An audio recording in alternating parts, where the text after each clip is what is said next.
Welcome, everyone. I am going to reintroduce the program and get to our very special guest now. So Trump has unleashed a firestorm in U.S. foreign policy, going after regime change entity USAID and slapping tariffs on damn near everyone, including Canada, Mexico, and China. Trump has set his sights on the EU, which is now scrambling to appease their U.S. masters to avoid tariffs on their already inflated and crisis-ridden economy. The debate over what has happened to USAID is far from settled, with Marco Rubio now claiming himself the interim head of the organization, raising questions over whether the U.S. empire is truly scaling back or simply rebranding its covert operations. Meanwhile, Trump has restarted military assistance to Ukraine as if it ever ended, and is preparing a $1 billion war chest package to Israel as he meets with Benjamin Netanyahu in Washington. To discuss all of this and more is my first guest today, Andrei Martyanov, author, a geopolitical analyst, military expert. Welcome back, Andrei. Thanks so much for coming by. And sorry, everyone, and sorry to you, Andrei, for the delay. My pleasure. Great. So, Andrei, I wanted to begin with this question of the USAID. You have spoken much about the I think there's a little bit of an echo still. Does anyone else hear that?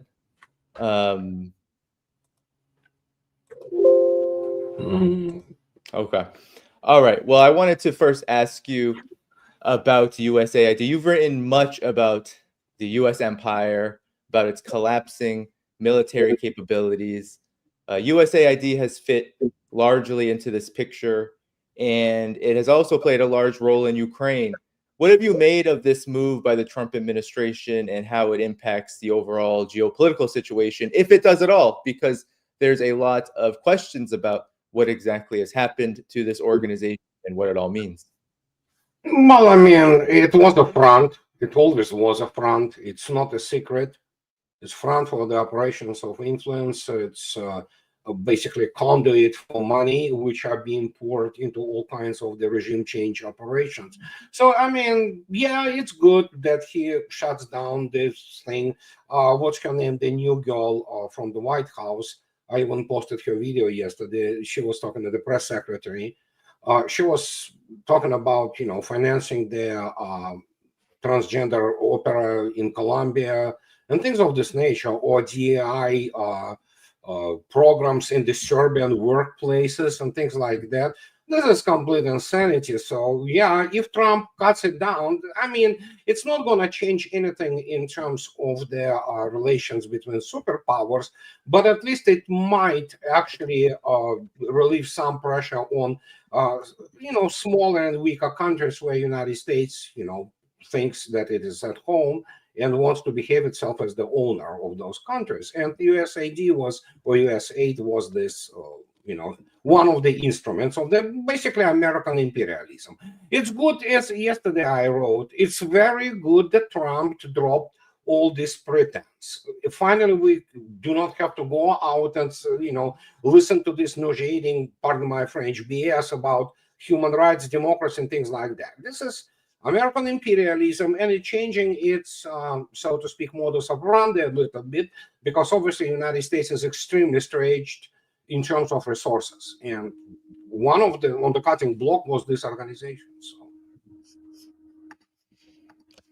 Right. Yeah. Indeed. And so, talk about, if you could, Andrei, as this USAID situation is happening, there's also the continuation of military assistance to Ukraine happening at the same time. I'm curious, did military assistance really ever end to Ukraine? And talk about, if you could, how USAID has been involved in Ukraine, because not many people know that USAID was also involved there as a soft power institution.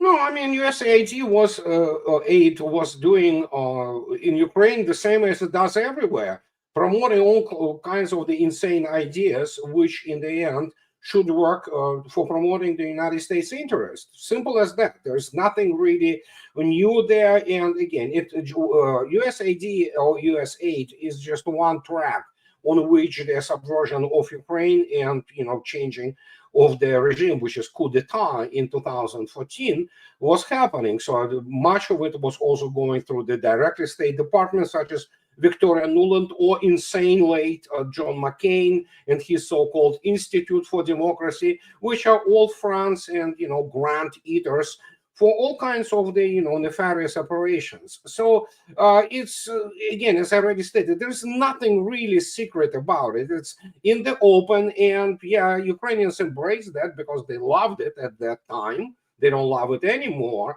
So, and as per military assistance, yeah, there was a kind of pause, but again, it resumed, and yeah, so it changes absolutely nothing because United States has literally zero what it can provide Ukraine in terms of the quantity and quality, very low quality of the American weapons, which can change or alter in any way the outcome of what is happening right now in special military operations. So yeah, it's pretty much a lot of noise around it, definitely. But other than that, business as usual.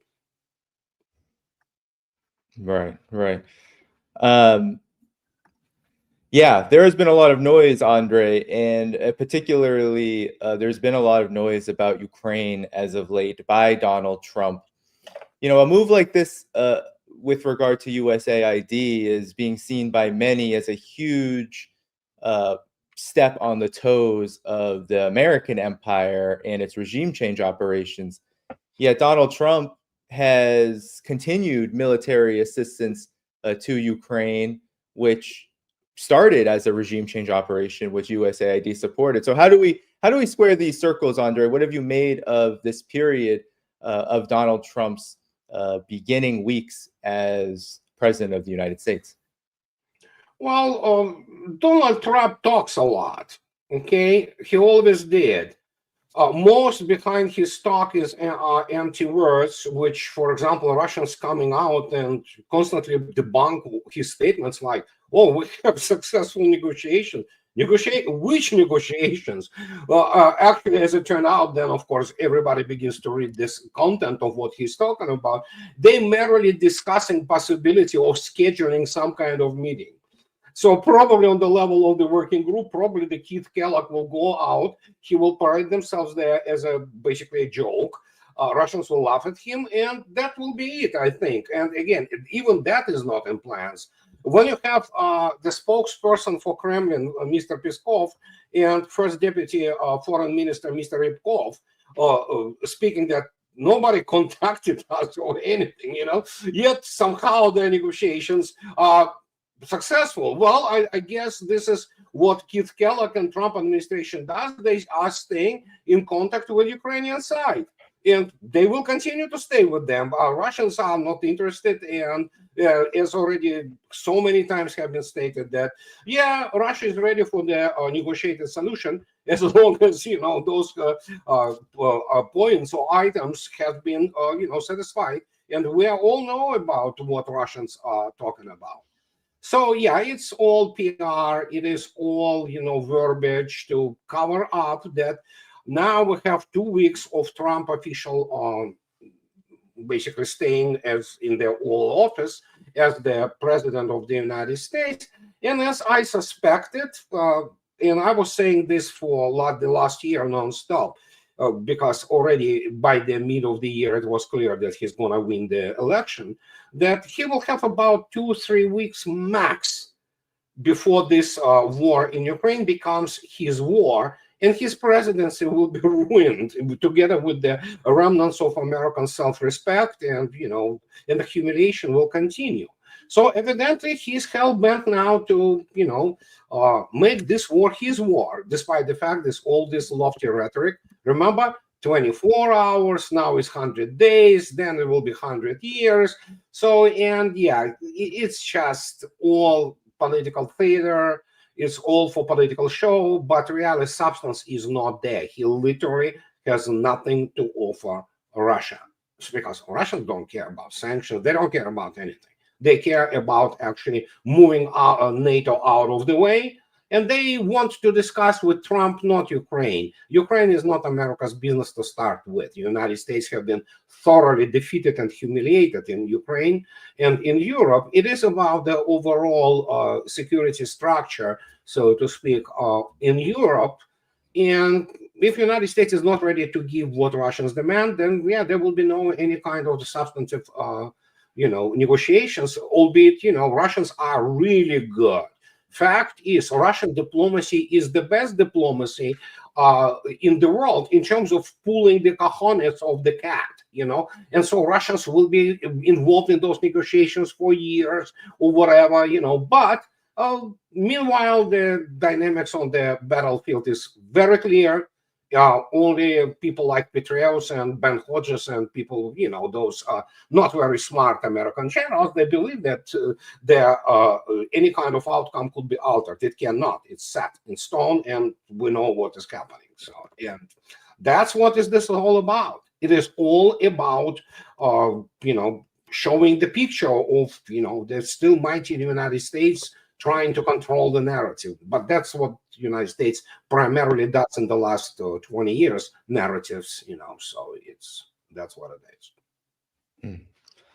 Yeah, and the USAID was big on promoting narratives, particularly promoting the idea that the United States' foreign activities, its interventions, were promoting democracy.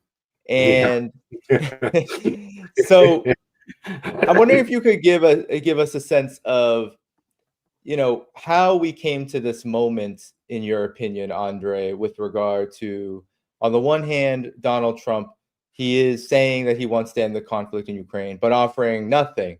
And on the other hand, he is using his first weeks of his administration, ostensibly targeting a particular organization which is about promoting, quote unquote, democracy and conducting regime change.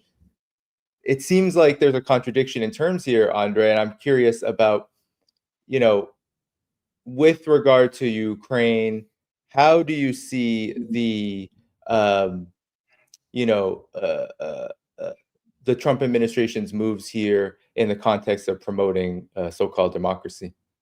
Well, there's no promotion of democracy. Trump has already stated he came out swinging, and he's talking about American imperialism. Nobody buys this BS about democracy, human rights, and things of this nature. This is for the naive people and people who cannot think rationally, really, which is in some cases, sadly, affects a whole nation, like it happened in Ukraine. But the point is that he merely changes a little bit modus operandi. It is those, small tactical steps to adjust already depleted resources of the United States. And USAID, after you see the dynamics in the world and what is happening, so it's proved to be not very effective, especially after the utter failure in Georgia, for example, which, even being infected and infested with all those NGOs, managed to still, get the handle on the whole situation internally. And now Georgia is essentially out of the Western fold. To a degree, the same goes for Hungary, Slovakia. So, it's not very effective. There is a certain, strata of the popular, societies everywhere around the world, which is called liberal schizophrenia, if you wish. So, but majority of people really live by the, everyday affairs, bread and butter issues. So they don't care about transgender operas in Colombia or DEI promotion on the workplace in Serbia. They care about what they have on the table today and how much, more or less, their rights are protected per whatever the constitutions and stability. Ask anybody who didn't completely lose his or her marbles what matters in their lives. They will tell you stability. Stability, which is the most important part in human life. So, and he merely adjusts that. So it's tactical things. It's has very little strategic impact. It just, as I already stated, adjustment, because United States really doesn't have money. It can print money, but the more you print them, the less you have them. That's what many people do not understand. And he tries to, well, basically concentrate on, going back to Monroe Doctrine, Western Hemisphere, and this is where he sees United States, exercising full imperial power, including, of course, in Latin America, no doubt about it, Central America, and then, of course, we have the issue of Canada, we have the issue of Greenland, and per Europe is, as Vladimir Putin correctly stated, they will fall in line and will begin to wag their tails, because Europe is not the subject of the international relations, it is an object. And it will be played by the United States to, in the American mind, the advantage of the United States. And it's being played already so. But yeah, it's deindustrializing with an incredible speed, especially when you look at Germany, for example. And so that's the Trump's imperialism, which it always was. It's just that he doesn't like to anymore pretend anything. And I think so it's a very healthy process in this respect. Here's the guy comes out and said, I'm imperialist, I want to do this, and there you go. Take it or leave it. And I think so it's a very positive development, because nobody now has to sit down in some corrupt organization like United Nations and listen to this BS about democracy, human rights, and all kinds of things of this nature. So simple as that. Yeah. Do you think that with the USAID being so-called shut down, it seems like what's actually happening is it's being reabsorbed into the Department of State? At least that's what media reports are saying. Do you find that these then regime change operations, that they'll actually continue, but they will, as you say, they will continue with a more open face, that they will actually be led? We had the State Department of Antony Blinken was a huge proponent and advocate of regime change. I mean, he was very staunchly, Antony Blinken, Jake Sullivan, these types, they were very staunchly for the war in Ukraine. They were doing everything they could in the Middle East to wreak havoc there. Do you find that these regime change operations will continue? They'll just be more open-faced. It'll be actually Marco Rubio to be leading them as the face of them, and we'll just be told there will be no pretenses. Well, I mean, they will continue, as I already stated. The adjustment is tactical. You need to save resources. So, and you're not going to necessarily go far with, as I already stated, with transgender opera or whatever the hell their agenda or woke agenda they push. They will go and to spend money, which is always was the case for State Department, especially in the last 30 years. Yeah, regime change will continue. It's just that there will be no pretense that, yeah, you have to become totally woke and, then we go and change the fabric of your society. That thing didn't work out that well. But, I mean, yeah, of course, it's just that they will continue to, through their institutions, by embassies, U.S. embassies were always the main center of the regime change. Simple as that. Because NGOs are NGOs, you can play, obviously, and try to promote all kinds of the agendas there, but it is a United States embassy. It is the point of the contact, so to speak, for all that, because this is where they're actually, or through which the decisions of the American state are conducted, So, and as I already stated, adjustment of US aid and being absorbed to the State Department, again, it's a tactical thing. It doesn't change operationally or strategically, because the United States will continue to try to regime change. They are one-trick ponies. They do not learn. They just merely need to save money at this stage, and that's what they do. Indeed. Andrei, well, with all this talk about USAID and it being so-called shut down, There's also a lot of bluster being thrown at Europe. And the New York Times actually published a piece today about how even today, I believe Europe is paying 3 times as much or so for gas from the United States that it was receiving at one point to a higher degree from Russia. Now Europe is scrambling to appease Donald Trump, almost to Vladimir Putin's predictions, in order to prevent tariffs happening on them. What have you made of this in relation to how the overall geopolitical situation is unfolding under the Trump 2.0 chaos scenario that we've been discussing? Well, there is a method to this chaos, so to speak, because most of it, as I already stated, is bluster. This is what Trump does, talks a lot. All those, empty, verbiage. And Europe, I wrote about 10 years ago, once the situation, actually more than 10 years ago, once the situation started to unfold in Ukraine, and then, of course, later when it was clear that Europe was lying through the teeth to Russia, that in the end, Europe is the sacrificial lamb. United States, listen, Americans need to eat too.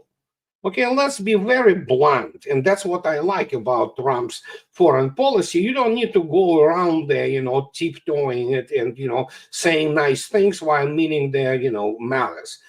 Europe, nobody cares if they go hungry or what have you, Americans need to eat too, and for empire, so to speak, or whatever is left of the American empire, to survive at least slightly longer, you need to kill Europe by means of deindustrialization. Yes, you are correct. They pay 3 times more, and they will continue to pay 3 times more for hydrocarbons. And now they learned the hard way that this green economy is, it's complete bluff and mythology. But they're not going to change. It's too late for Europe. Even if they go out and, let's say, people, for some reason, they overestimate the impact of, let's say, alternative for Germany. They might even get some kind of the significant minority in Bundestag or what have you, and even make some, government positions there. It's not going to change anything in terms of Germany or in terms of France or in terms of any other old Europe. It just must die in American view. And must die, I'm talking about that to become the market for American products. One of them, of course, is military. United States will be shoving down the European throats all those extremely expensive and extremely ineffective U.S.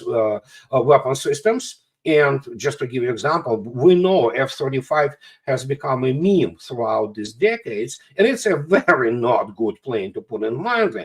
But guess what? This is the plane which, for example, eventually will arm all air forces of the European NATO, with exception possibly of France, and even that is kind of like, we'll see. And just one example, and that will continue.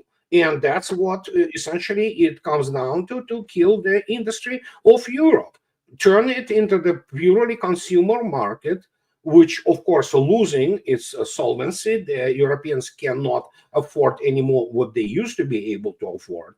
But this is the plan. Get the all critical industries from Europe. And this is what was this all build back better, whatever the hell already during Biden administration. It doesn't matter who is in power in the United States.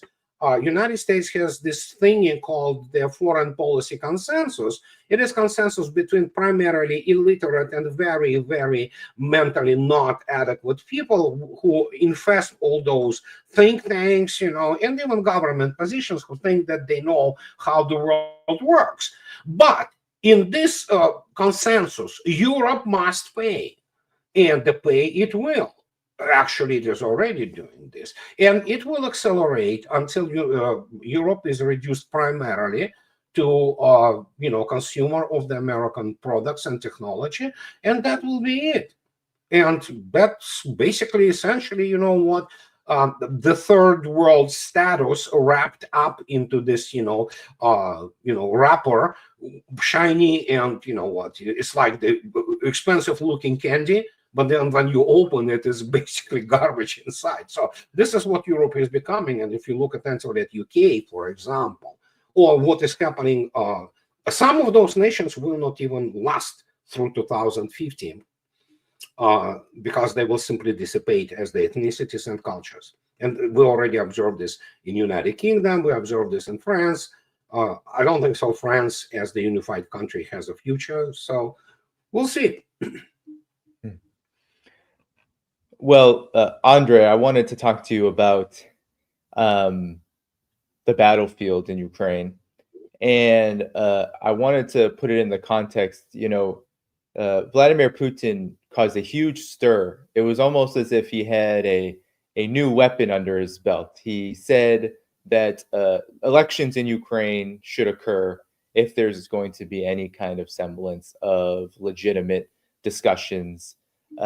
He's been saying, I mean, the Russian government has been saying from the beginning, since Zelensky decided to stop all elections under martial law during the war, that it's impossible to negotiate with a government like this, even though they're very open to it. So could you talk about the battlefield situation? There's a lot of bluster, as you said, that Donald Trump is throwing out there. He's talking about ending the conflict, but then he ships more weapons. Then he talks about he wants Ukraine's rare earth minerals for assistance, even though, Andrei, as you probably know, a lot of these rare earth minerals that exist in Ukraine actually are on the Russian side. Yeah. So could you talk about the situation on the battlefield in the context of this so-called Donald Trump moment? Because as you said, this bluster seems to be, how should I say, clouding some reality here. And I'm curious if you could give us what that reality is. Well, the reality is very simple. And I can quote Colonel Douglas McGregor a couple of days ago. And he actually went higher than most of, slightly higher in terms of the KIAs, killed in action, not just merely general casualties of Ukraine, but we are talking about KIAs, 1.2 million. And he definitely has it, considering his connections within Pentagon and his friends in, So, and, but you have to understand that American generals, starting, as he correctly stated, starting from the 2-star generals on up, they are not into real war. They don't understand the real war. They don't understand how to run it. They haven't been taught this, because the only thing you are able to do for military in this case is basically repeat narrative. Otherwise, you're not going to be promoted. And because of that, we have this echo chamber of the amateurs, essentially, military amateurs, who dominate intel and military community in Washington, D.C. And many of them, I don't know, some maybe, many of them, apart from the fact that they parade themselves as the incompetent clowns, like Ben Hodges, for example, David Petraeus, who expects Russians to collapse anytime, any minute now, and he was doing this for the last 3 years. Is the fact that Russians are not in a rush. Their demands are clear. Russians are moving. They are already on the western bank of Askol River, for example. So, and Ukrainians are preparing defense near Dnipropetrovsk, so they have this whole anti-tank, lines and things of this nature. So, because they know. And so we'll look attentively if we took overall casualties of the armed forces of Ukraine. It is around, so you have 1.2 million killed and about 2.4 million wounded. We are looking at the catastrophe, demographic, and plus they do not meet any kind of recruitment numbers. They get at most 1,000 volunteers a month. Just to give you an example, Russians get about 1,500 volunteers a day. So, and we are at this point when, they literally have to try to hold the front somehow, which already is not really a front, because it has been breached on a number of the operational axes. It's just a matter of, if you look attentively at Kursk, okay? For the boys who watched too much Hollywood, they believe why Russians are not, pushing them out of Kursk completely. Why? Because they feed there non-stop, whatever the reserves they had. And in Kursk alone, they lost since August 6th, something around 58,000 KIAs.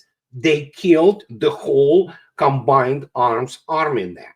Russians say to come in, since there's the only thing they are good at is to fight civilians, and that's what NATO is good at. And as a result, so reality is such that the Russians are not in Russia, and they have no stimulus or stimuli, outside stimuli, to take any of these blasters seriously, and they don't. They don't. As I already stated, it's this whole thing about the negotiations which do not exist. And Russians say, what kind of negotiations? Nobody contacted us, So, and I'll give you only one, I can predict, or give you forecast. I usually don't do things.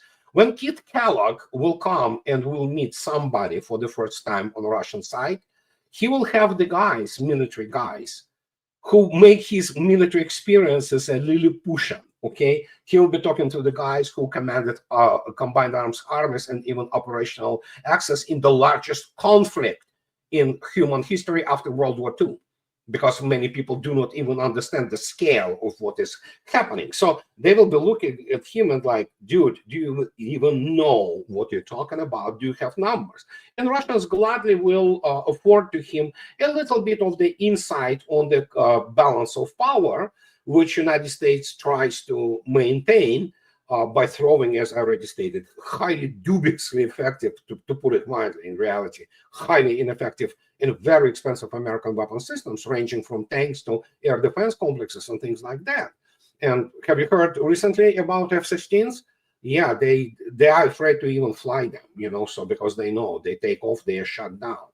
So, and yes, this is the balance of power, so to speak, and it's changing each day, not sometimes incrementally, sometimes drastically in Russia's favor. And so Russians are not in rush, because in the end, some people say, I call it a real Gerasimov doctrine, not this BS which was circulated by all kinds of so-called specialists, in Russia, like all kinds of like Mr. Galeotti or Mike Kaufman, just on the merit that they can speak Russian. No, the real Gerasimov doctrine is the essentially rephrasing of the famous dictum by Clausewitz that the main object of the war is to compel the enemy to do our will.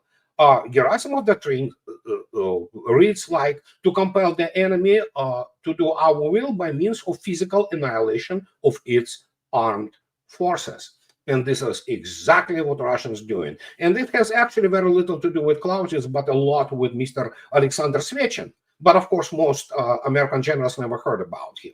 So, and they never studied real history of the World War II, for example, how Russians use strategically the whole continental warfare.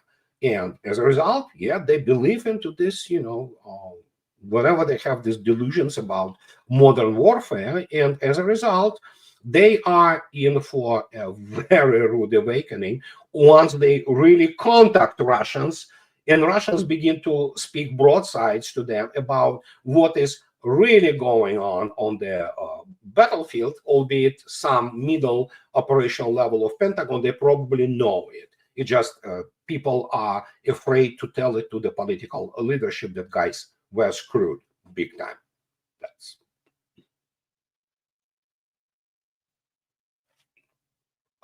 sound. Sorry about that. Talk about the Pokrovsk situation, because Russia, as you said, is advancing every day. And given all of this, it makes me wonder, why then would Russia engage with the United States at all at this point, given that, one, the United States has in the past reneged on its word with regard to deals made with Russia, many of them actually, from INF to Minsk. Yeah, INF is the big one. So why then, given that there's this advance in Pokrovsk, if you could talk about what's happening there, why then would Russia even engage with Donald Trump if Donald Trump isn't going to offer anything anyway? Well, Russia is not going to really engage in the larger sense about Ukraine with Trump. Russians are not interested in discussing Ukraine. United States has no business to start with there. Ukraine, if it survives, and it's entirely up to Russia, will exist on the terms Russians already presented, and those are very simple terms. It's just that this critical phrase from the get-go, and it is repeated by Russian Foreign Ministry and Vladimir Putin himself, about that, considering the realities on the ground.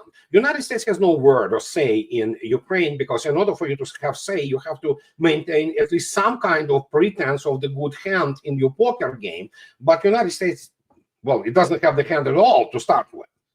The main talk between Russians and Americans, and if it happens, it will be about the larger strategic sense in terms of what United States wants as its sphere of influence. And Russia will say, okay, we agree on that. Here's our sphere of influence. Don't go there. If you go, well, there could be second, Ukraine or what have you. So, and that will be the negotiations. Obviously, Russians will be talking about also a little bit on the China's, role into all this, because China is the third, so to speak, pillar of this geopolitical balance, or if, as people say today, real new world order, instead of this what is called the globalist ideas and woke culture and other insidious things which originated from the combined West. And that's the main solution. That's the architecture of the security globally, not just in Europe, albeit Europe itself, by means of Ukraine, will be obviously the part of these negotiations. But in terms of whatever United States will say, oh, we will allow you to have this, United States cannot allow or not allow anything regarding Ukraine, and simple as that. And that will be the main talk. As per operational tactical realities, I mean, as I already stated, why would Russians rush larger masses of troops, for example? Can Russia take Pokrovsk in a week? Yes. Why? It shouldn't do it. Because you will kill more your own people. Simple as that. So why don't we bypass it? And if you take a look at the map, you can see those, Russians already bypassed Pokrovsk pretty much, and on the south it's completely bypassed, and all the arteries, transport arteries are cut. And from the north, there is also movement. So basically, it's pretty much, it's a template now. Ukraine and NATO, they cannot just surrender cities and towns because how to put it, for the PR effect. They need to hold on to them somehow, so because otherwise, how can you justify all kinds of this, BS, which is narrative, American narrative, especially in European narrative. And as a result, they get killed more of their people, they lose critical reserves, and then Russians move on, like it happened with Kurakhova and other places, So then many people do not know. Russians are already operating, actually, the diversionary recon groups on the right or western bank of Dnieper River. So there you go. So, and there is no, as I already stated, there is no, it's not necessary to rush, because there is nothing which United States can do to change basically the modus operandi of Russian armed forces, which do their job. And their main job is to kill.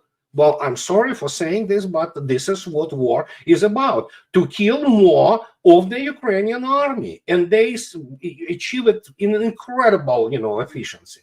So, and that's what it is. Yeah.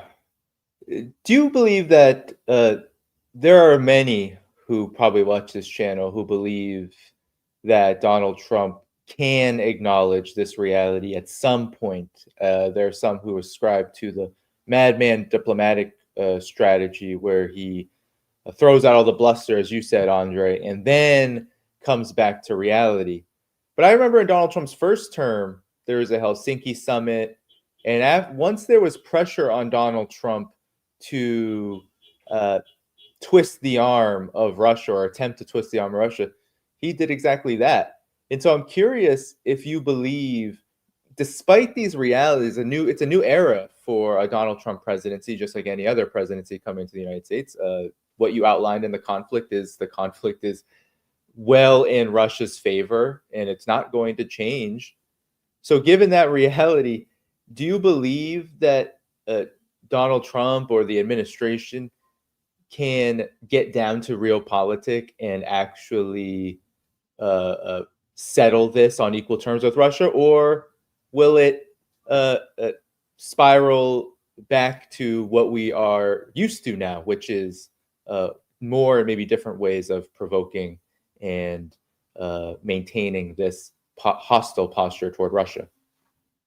Trump is a narcissist. It's a well-established fact. So as such, he is by no means stupid, but he is definitely the product of the American political culture, which is primarily for the show. He cannot go out and say, and you saw yourself.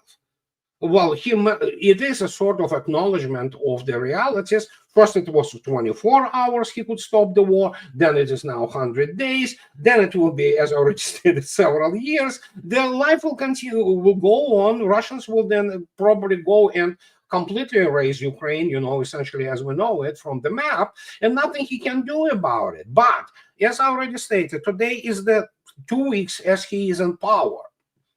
And so far, what I see, he definitely wants to make this war his war. And he will lose it. But as you correctly stated, while he learned some things about the team, the cabinet he brings with him, unlike it was the case with the first term, where he was appointing people who actually openly hated him. So that tells me much, actually, about his real skills, not those advertised skills are like, oh, I like the deal and things like that. It's such a beaten to death term, like, let's make a deal. He's not good at deals, okay? He is the guy who started arming Ukraine and, or during the first term. And so I don't think much will change, and he has to maintain this decorum of the all-powerful guy. He loves to think about himself that, so, and probably, and again, don't quote me on that, I could be wrong, and I don't mind being wrong, but I think so he is on the way now of making it his war, and then learning. He's probably already learned a little bit, maybe, considering the fact that Pete Hegseth, his Secretary of Defense, he was saying some very sober things about the reality of American industrial and technological military development. United States simply has nothing much left to give. Whatever United States will provide, well, those stocks which are completely depleted, they have to withdraw things from the standing army, from all those armored division or whatever they send, 100 Abrams, or 200 Abrams, and they will be all burned, they will be all destroyed, together with whatever is left from all those. They can try to get their THAAD. Russians would love to have THAAD, because can you imagine the rewards for those people who will destroy it, So, yeah, that's it. What else? What? Nuclear weapons? They cannot give nuclear weapons. I mean, you have to be completely, even the nut jobs such as Blinken and Sullivan, well, controlling this, Walking Dead Biden, they didn't go to that far, So I doubt that Trump will do that. But other than that, what else?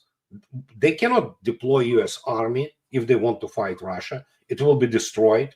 No matter what they do, I mean, United States is not capable to fight Russia conventionally in Europe. Simple as that. It doesn't have TOE, table of organization and equipment, which satisfied even the minimal requirements for stay alive within the months, So, and Americans are not used to, for example, casualties which will be incurred on the U.S. Army if it really decides to commit suicide.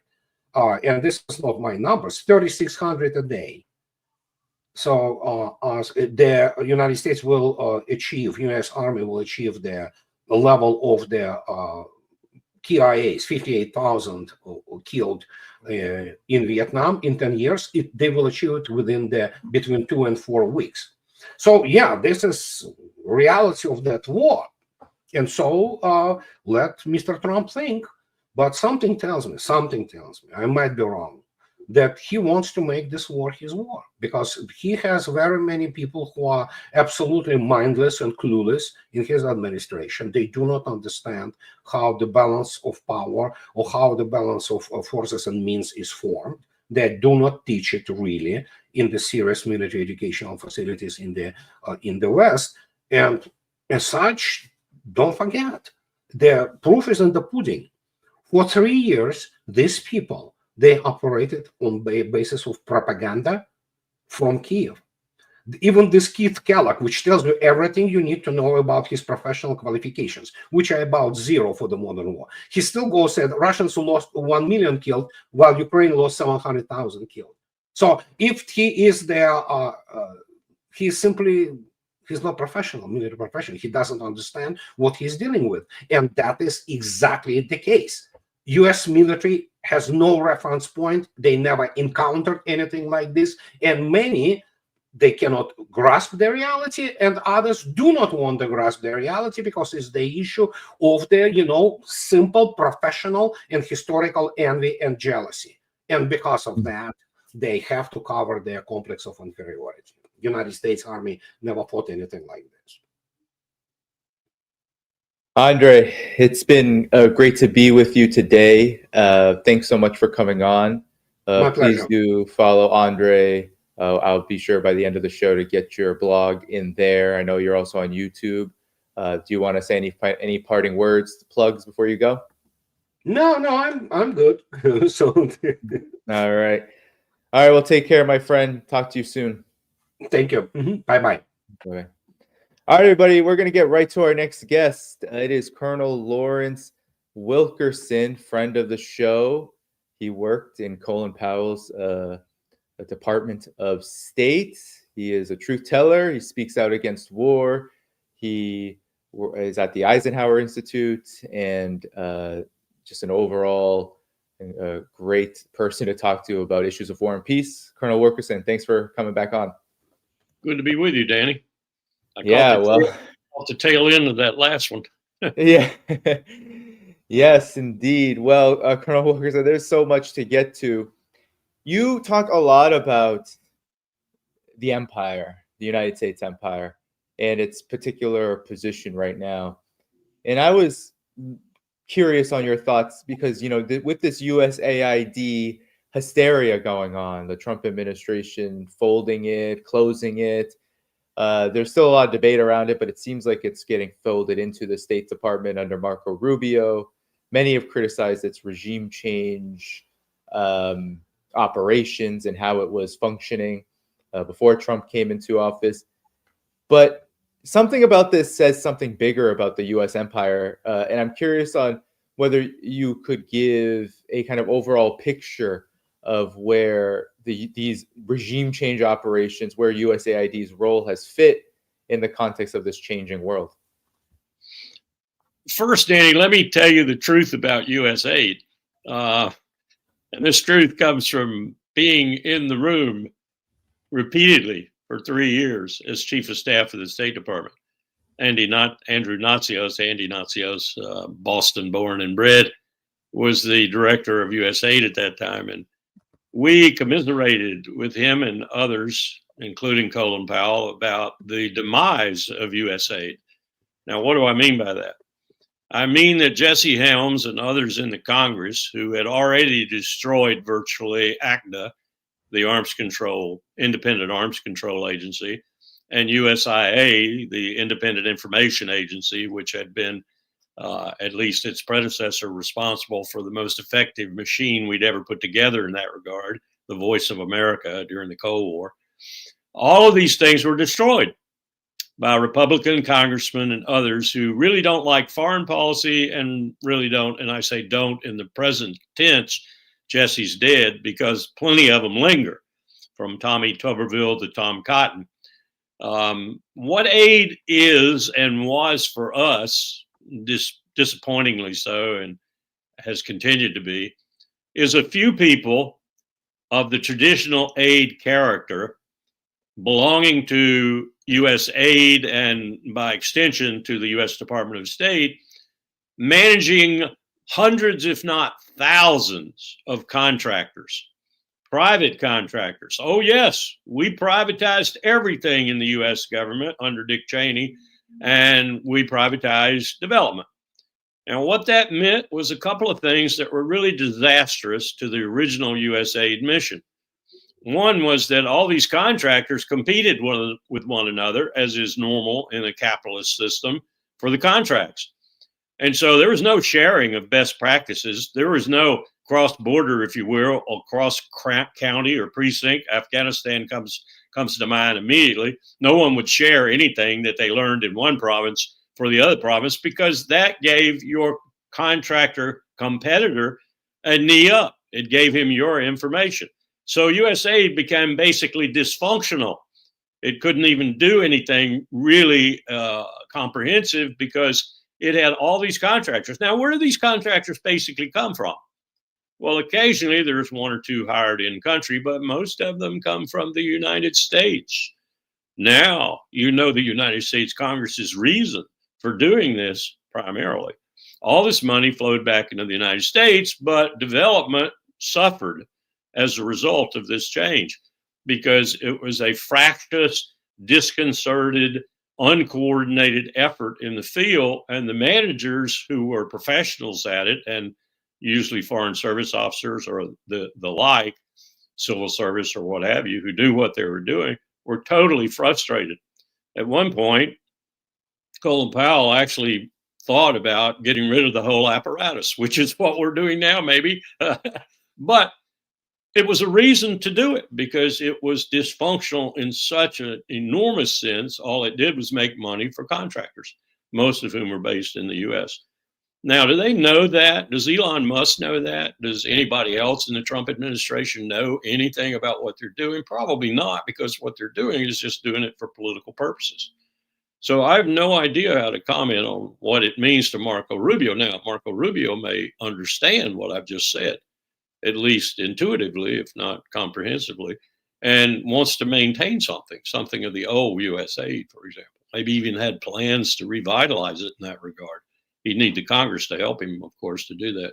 But in any event, this is a tempest in a teapot in every respect in terms of the effectiveness of the U.S. International Development Program. And don't get Samantha Power to tell you about that, or anybody else who's been involved in it, and you know, probably Condi Rice, Powell's successor as Secretary of State, because they want to maintain it. They want to keep that. They want that money to flow wherever it flows. It's kind of like the contractors in Ukraine, you know. The money doesn't flow to Ukraine. The money flows to Lockheed and back to the United States, the arms money at least. So that's the first point I'd make. And then the second point I'd make is the same one that I think Steve Walt made yesterday. I haven't seen the article yet, but I've been told about it.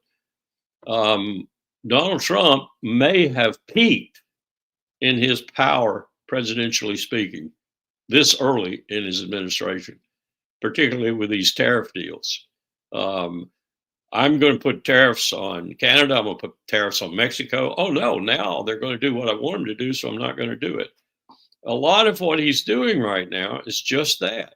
It's to scare people. It's to make dramatic notes in the market, as it were.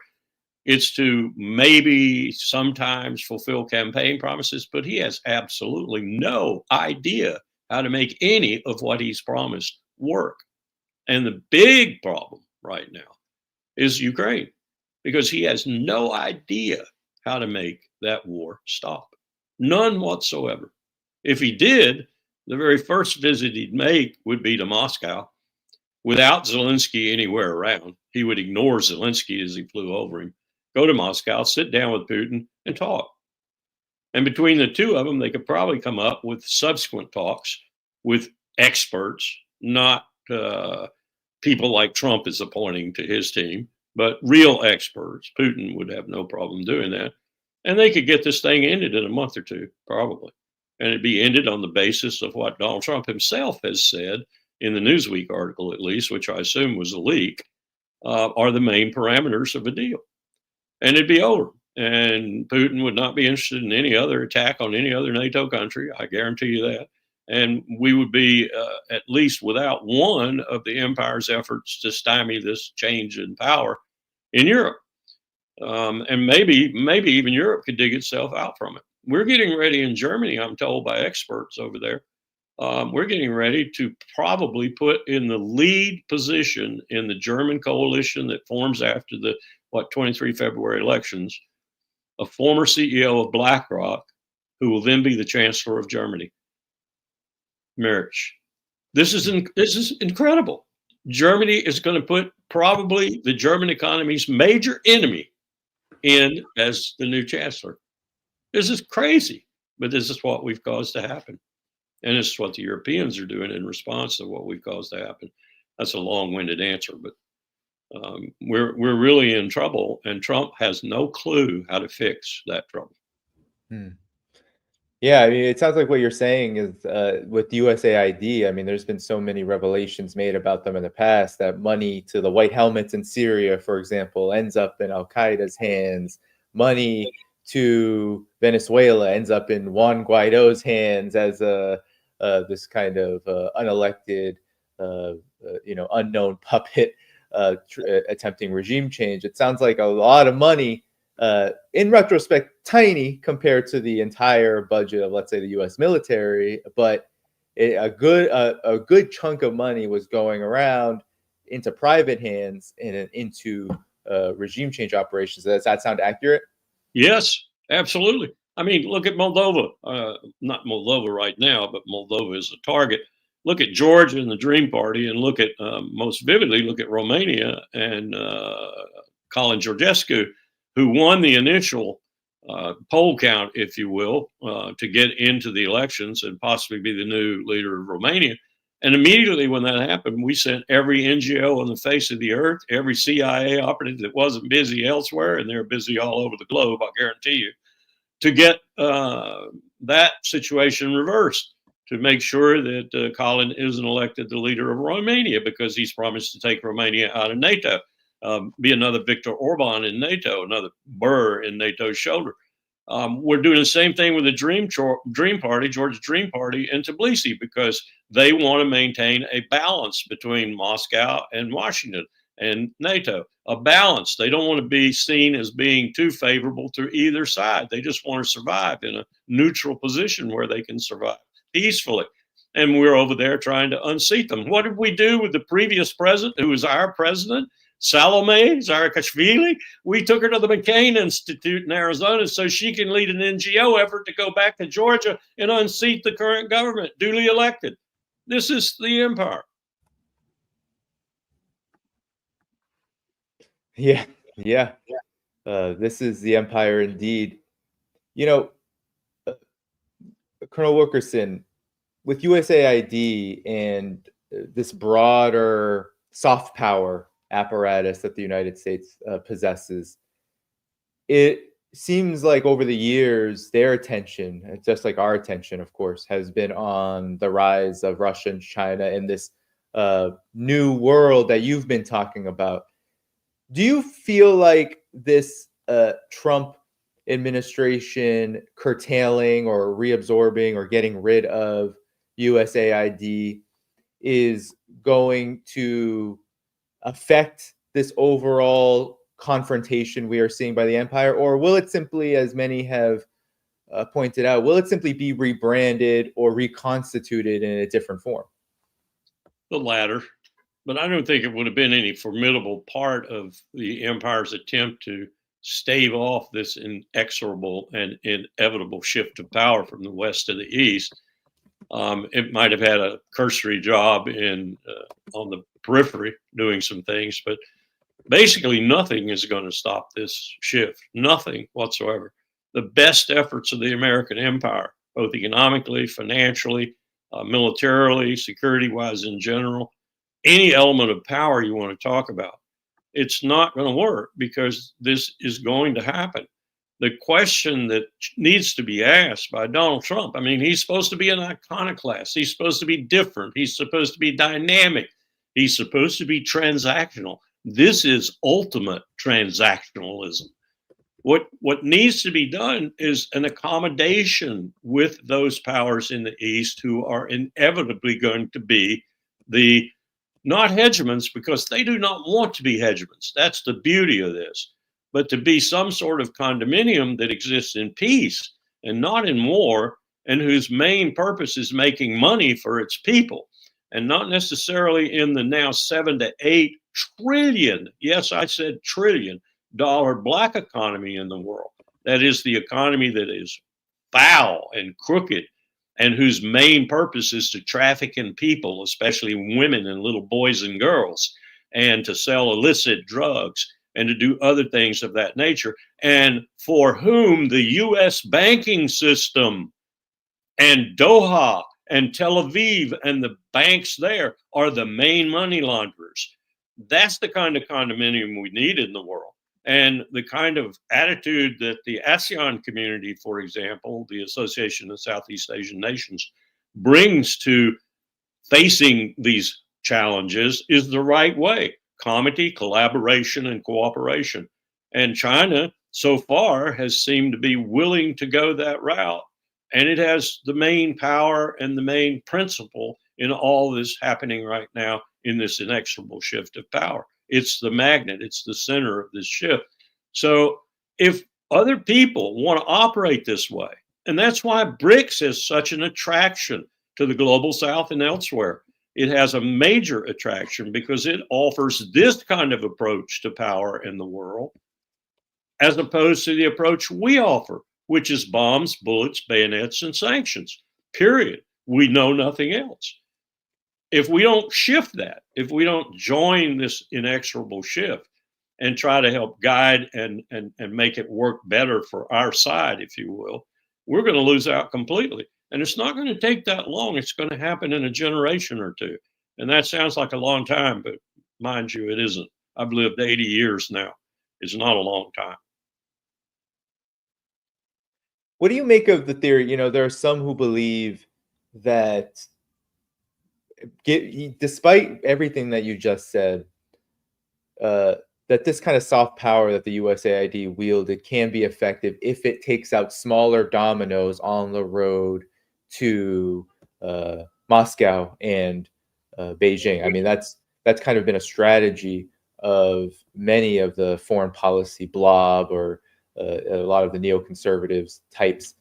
They say, well, if soft power and hard power, military power, can be exercised along Russia's border, in Latin America, in Africa, in Eurasia, and we can regime change all smaller countries, weaker countries, then we can isolate and eventually destroy both Russia and China. What do you make of this now that even soft power institutions like USAID are coming into question at all? I mean, whatever Donald Trump does with the organization, the fact that it caused a firestorm means that people are very suspicious of these kind of organizations and have known for quite a long time that they don't operate in the way that they say they do. Where does this leave the U.S. empire now, given that not only is our soft power institutions being questioned, but I have this question to you about how is this strategy actually working out for the U.S. empire? Not at all. You answered your own question with some of the verbs and adjectives you used. The empire wants to destroy. The empire wants to get rid of. The empire wants to change majorly, if not totally. And that's what aid is aimed at.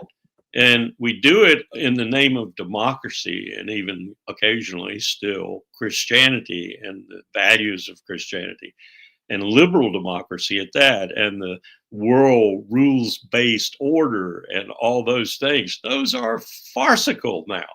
And the world finally is waking, at least 6 billion people in the world are finally awakening to the fact that they're farcical.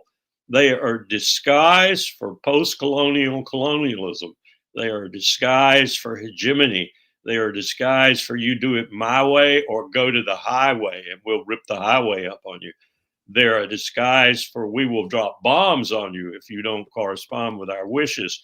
They're a disguise for we've been allied with the 5 to 6% of people in Latin America, for example, who are oligarchs and oriented towards the same thing we are, profit and not their people. And we will be associated with you and you alone. And we will overthrow any government that tries to give the people power. In Venezuela, in Colombia, in Ecuador, in Bolivia, in Argentina, in Chile, anywhere in Latin America that this happens, we will destroy you. That's the empire. And that's what's going to kill us. Yeah. And Donald Trump has entered office, and maybe we can end on the USAID point and move on. He entered office with all kinds of promises, and I'm glad you brought up that peak power theory because Donald Trump has come out with a bluster. He's the tariffs, the USAID, threatening Europe now, talking about ending the conflict in Ukraine. But we're already seeing a lot of these moves be set back. Mexico, Canada, no more tariffs on them after very brief conversations. And it was actually unclear in a lot of ways what exactly Donald Trump was actually trying to get here. Danny, I think that's the reason Steve Walt wrote his article. Right. We are now post-Trump peak power, a week or two. But that leads to the question then, Colonel Wilkerson, what exactly under Donald Trump? Donald Trump seems like in the world of U.S. politics, people vote for their politicians, their presidents, but we know that there's an unelected power of elites who run policy and ultimately dictate what politicians do. But what can a Donald Trump do in this moment? He was supposed to come in and change things. He was supposed to end the conflict in Ukraine, become more of an isolationist. But yet, it seems like the world situation is just a lot different from when he was first president. So what do you make of this peak that Donald Trump may have already reached? And do you feel like that this could be underestimating the U.S. empire, or is it truly that it's reached its limits in a lot of ways? The latter, I think, is part of the case. But let me just give you a hypothetical here that Trump could have done. And I think he would have shocked the world as well as done something extremely positive in a diplomatic and geopolitical, geostrategic sense. He said all these things about he would end the Ukraine war in 24 hours or a day or two or whatever. We all knew that was preposterous. But was it? If he had come in and instead of contemplating his first visit to Mohammed bin Salman or his first state visit to this country being the notorious genocidal maniac Bibi Netanyahu, if he'd have come in and said, get me a plane ticket, shut up, get me a plane ticket, Air Force One, let's go. I want to go to Moscow. Get Vladimir on the phone, tell him I'm coming. Sit down in Moscow with Putin. As you went over Kyiv, spit at Zelensky. Then get to Moscow, sit down with Putin, and in a couple of hours, you could come up with Putin himself, you and Putin, you could come up with the rough design that was leaked in that Newsweek article and took into account most of the real parameters of a negotiated settlement and a peace. Then you go back over Kyiv and you spit at Zelensky again, and you hope someone's hanged him by that time. You get back to Washington and you tell the administration you now head as the major guy, that's what you say. That's what you say. You are the boss. You tell everybody, gear yourself to this. The war in Ukraine is over. I want all the money to stop. I want all the arms to stop. I don't want one scintilla of either to get to Kyiv again. Tell Lockheed Martin to kiss my ass in a windstorm. And we're ending this war. Oh, by the way, I'm going back in a week. We're going to meet again and we're going to settle the deal. Me and Vladimir, and it's going to be over. And Vladimir's not going to do anything to the rest of NATO, Estonia, Lithuania, Poland, or anybody else. And we're not going to do anything to him. As far as I'm concerned, I'm going to sign an executive order that Ukraine's neutrality is 1,000 years into the future. I know that sounds idiotic, but I'm going to do that anyway, just to show you how I feel about it. And the war's over. And it's over within a month, if not less. That's the kind of drama he tried to create in his first term with his opening to Kim Jong-un and to North Korea. And look at what he did, because he didn't have the staying power. He didn't have the disciples around him who had the staying power and the talent and the brains. He ruined our ally in South Korea, who he made think that finally a peace agreement after 3/4 of a century was coming to the peninsula, and that they were going to be able to think about reunification, which is what, if you look at polls, about 75% of South Korea has wanted for a long time. Under 80 to 90% of South Korea has wanted. He fouled them. Part of the problems happening in Korea right now, in Seoul, with the government and everything, all come out of this failed attempt by Donald Trump. Let's do something successful, President. Let's don't do this stupid stuff where you step out into it just to get drama and to get press. Let's follow through and let's actually complete the action. And where could he do that so solidly and so dramatically and so effectively and so positively other than Ukraine? I mean, it's there. The map is in front of him to do that. Gaza's a little bit different. It's a very much different, more sticky problem, as Netanyahu is going to show here over the next 24 hours or so. But he could do that with Ukraine and gain so much capital initially, right off the bat, gain capital, and put to rest some of these people out there who are screaming and hollering about he's taking over the republic. He's going to destroy us. Elon Musk is an idiot going around with the keys from GAO to every building in the government. I know how hard it is to get those keys. We couldn't get them when the hanging Chads were still hanging in Florida, and we couldn't even get a space in the Harry Truman building. He seems to be able to get wherever he wants to get and have the keys with him. Yeah. Well, I'm glad you brought up the myth and reality with Trump's bravado. You know, from the beginning, Colonel Wilkerson, I was always suspicious of the cabinet he brought in. While they seem like quote unquote loyalists to Trump, you also have even just the pick of Marco Rubio. I mean, he is a hawk in so many respects. He's a hawk on everything in so many respects. Actually, the thought of soft power institutions coming under him is quite alarming in my estimation. But excuse me for a second. There's another point of convergence, because Marco Rubio feels the same way about Ukraine that he does. Exactly. I mean, you would have had some kind of unanimity in the beginning. And this is what's so interesting, because you brought up the example of Korea and the two Koreas and Trump. And even what I'm seeing from Donald Trump now, Colonel Wilkerson, is there's some of that madman, like, let me push the limits. He's talked poorly about Russia. He's spewed a lot of misinformation actually about the Russia-Ukraine conflict, and said he's going to sanction Russia tax tariff into negotiating. But I think that this overall strategy is a bit of a miscalculation at this point. And I'm curious on your thoughts about this, because right now Russia doesn't have to come to the table if it doesn't want to. The tariffs that he just slapped on China just slaps them right back on coal and agricultural industry. They're going to sue the United States at the WTO, whatever that will do. But then they've also done the rare earth minerals around the U.S. military and sanctioning those as a tit for tat around sanctions.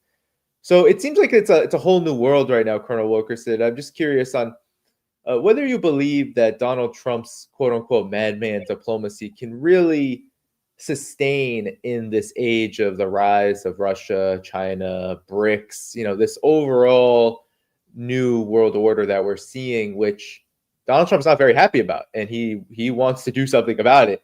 I'm just curious about whether you think his way of going about it will work. I don't think his way of going about it will work, at least as it's been exemplified so far. I think it's just more of the same with lots more bombast and lots of rhetoric and a lot less thought. At least I can give credit to Blinken and Sullivan for evil thought, but in my view, but at least they had thought. I don't think, first of all, you can stop this. This is going to happen. I think the best you can do, and what you should do, what wisdom, if it prevailed, would cause you to do, is to go along with it. Not in the sense that you surrender. There's no surrender or victory associated with this kind of movement. In the sense that you accommodate it and you deal with it and you prosper from it yourself.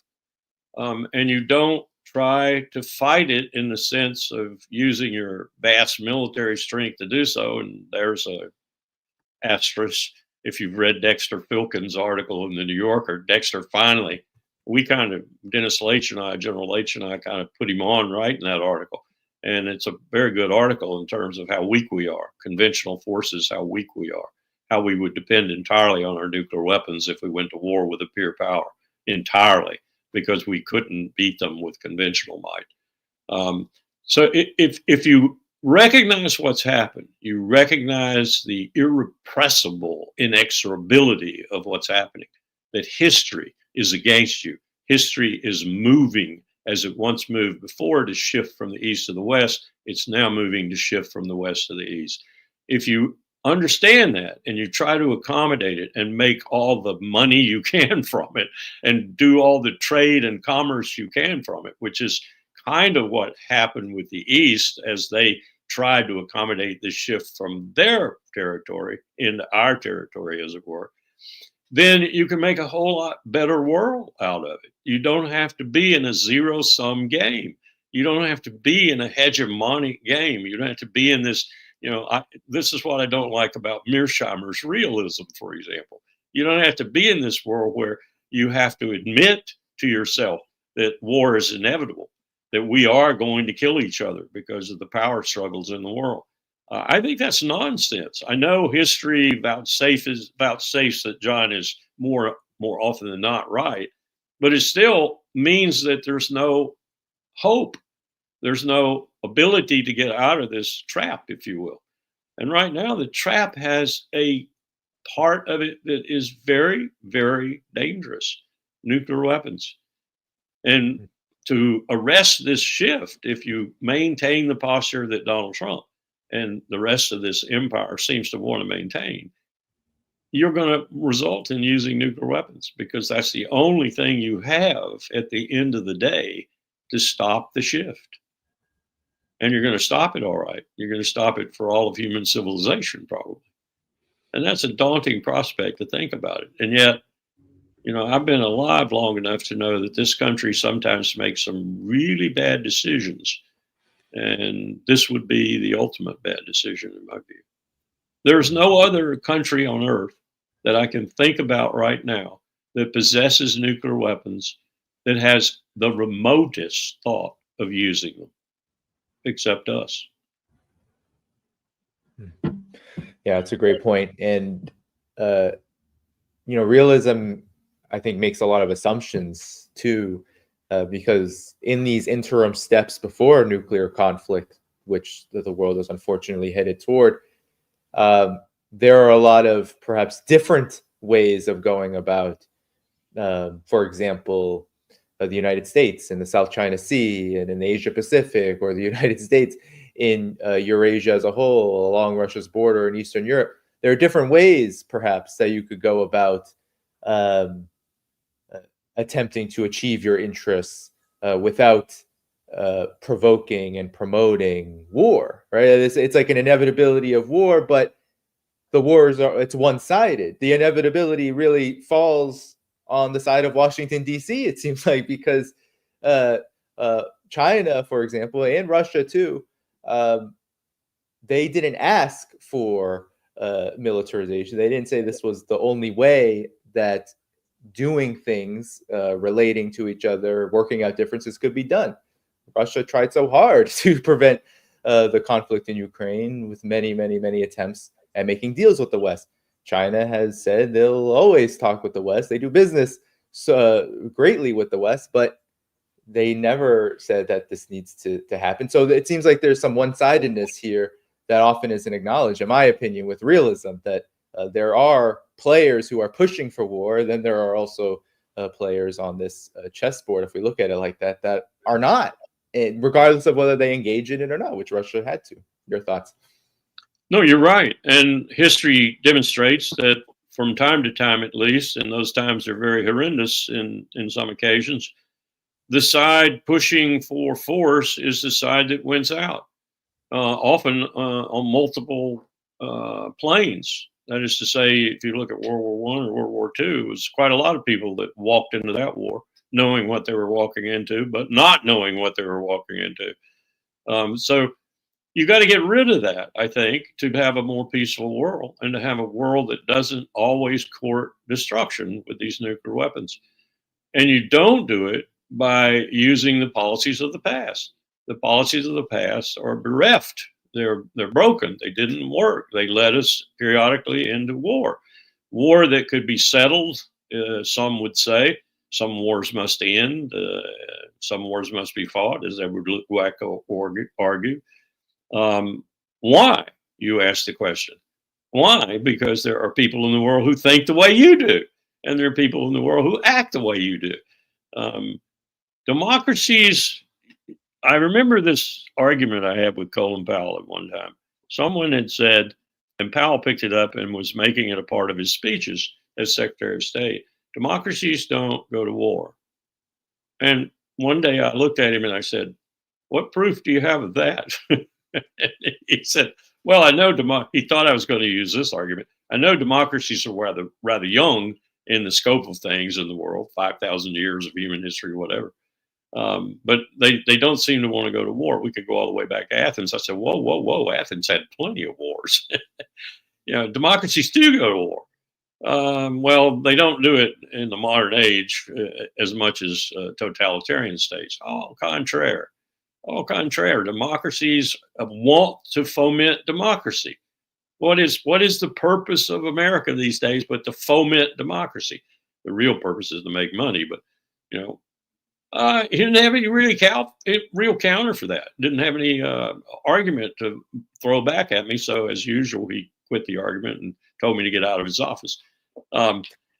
My point being, let's break the mold. And let's break the mold because there won't be any mold in the future if we don't break the mold, because we have now invented the means to destroy ourselves. And so that is a mighty impetus, in my view, to doing things on a different level, to doing things better, and to doing wiser things. That doesn't mean you aren't going to have a brush conflict every now and then, or something on the periphery. You can hardly prevent it with things like Israel existing and the tension that brings. But again, I go back to my theory, and I don't think it's theory. I think it's reality. Israel is our attack dog in the Levant. That's what they are. You could throw AIPAC out tomorrow morning and we'd still be using Israel as our attack dog in the Levant, because we want to keep a reasonable hegemony in the Middle East, but we don't want to have boots on the ground necessarily to do it. So we have Israel to do it for us. And that's, I find that unconscionable this late in man's life on this planet, this early in the 21st century, if you will, a century in which we may be, I think we're aptly named the Anthropocene age, meaning very basically that things are being affected by mankind. You don't put a negative or a positive on that, but I would put a negative on that. Things are negatively being impacted by mankind. Mankind has become the dangerous animal on this planet, the most dangerous animal on this planet. And some would argue that he's destroying it. Well, let's just speed that up. Let's go to nuclear war. Well, if you use the same template that we've been using for the last 5,000 years, you're going to do that. A scientist said a few years ago on the front page of the New York Times in an article that the New York Times printed, I couldn't believe it. that we're the first civilization in human history to have the technological ability to eliminate ourselves, but the technological ability to prevent that. Do we have the wisdom to do that? Well, that's the question here, Colonel Wilkerson, because many have hinged their hopes on Donald Trump navigating this world to prevent that exact scenario. And he campaigned on the notion that he was going to, and he even said recently that he is interested in denuclearization and, of course, ending the conflict in Ukraine. But these big promises, they're not so easy once in the halls of power. Do you feel like it's very early in his administration, but do you feel like when it comes to the condition of the empire in conjunction with this very changing world order, that Donald Trump can play any positive role at all in the coming next 3+ years? Or are we going to see a repeat of his first term where the bravado and the bluster and the attempt to look different ended up turning into its exact opposite, and we saw very little difference? We didn't see maybe anything hugely new, but we saw a continuation of more of the same. True. And that which we saw that had the potential to be hugely new was adumbrated or stymied in its bid before it was even born, like North Korea. And I fear for that again, even though he seems to have come to this administration with a lot more organization and a lot more knowledge, which one would expect, of where the warts and nuts and bolts were, frayed or broken or whatever, and executive orders par excellence to fix that or to do something about it.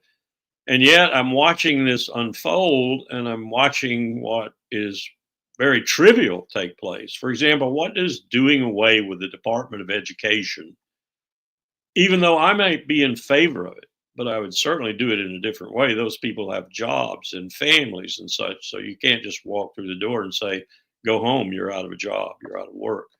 You got to do it in a more human way than that if you're going to do it. But what does that have to do with the kind of problems, the kind of challenges you and I are discussing right now? Absolutely nothing. So it's fighting over a tempest in a teapot while the stove the teapot is on is exploding. It's you're just not going to accomplish anything worth note by focusing on these issues that don't matter a tinker's damn, even though they might be politically sellable and politically positive for your cult. You're not going to accomplish anything in the bigger scheme of things, and in the scheme of things that says, I arrest this shift of power, or maybe you don't arrest it. I don't think that's possible, but I accommodate it and I go along with it so that we can maximize our advantage from it as it happens. And we're talking about a lot of years here that this is going to take to happen. The last one took about 1,000 years. This one will be faster, but I don't think it'll be that much faster. So accommodating it and not using nuclear weapons in that time and preventing the climate from pretty much taking us out anyway are going to be major challenges in this experience, which require, in order to be met, they cannot be met otherwise, cooperation, collaboration, and comity. There's no way you're going to meet the challenges of the climate with just one country or two or NATO doing what needs to be done while the rest of the world doesn't, or vice versa. It looks more like the rest of the world might be doing more than we are. You can't solve the problems that way. Everybody has to work together. If there were a providence, a divine providence, if there were some guiding hand in the universe, I would think that he or she would be looking down right now saying, okay, you got one chance and then it's toast. You're done, because I'm not going to give you another chance. You don't deserve it. Well, in the scheme of things, and I definitely want to talk about and close our time on the question of the Middle East, but the you mentioned the Department of Education and some of these other things that Trump is very much deeply involved in. You know, it does seem like, and this is just true of, you mentioned the privatization of everything under the Bush 2 administration. You know, that seems to be a big theme for the Trump administration's so-called Department of Government Efficiency. It appears to be huge. It's framed on the auspices of, okay, well, we got to get rid of all these corrupt things, but it seems like it's also a big project for just getting rid of things like the Department of Education, which, as you noted, would be a disaster for people. But also, it doesn't make the United States, it seems like, is getting weaker vis-a-vis these kind of moves, because it makes life harder in the United States, and it distracts from and gets away from this overall world situation, which the United States desperately needs to become a quote unquote normal country, as a lot of people in China would call it, a country that actually operates under the auspices of the international framework. Sergei Lavrov said the United States in his recent op-ed never has done that, but now it is completely flaunting and rejecting it openly and outwardly, which means that will cause even more disaster. So the key word here is disaster, Colonel Wilkerson. Any final words about, before we move on, about this? Because I feel like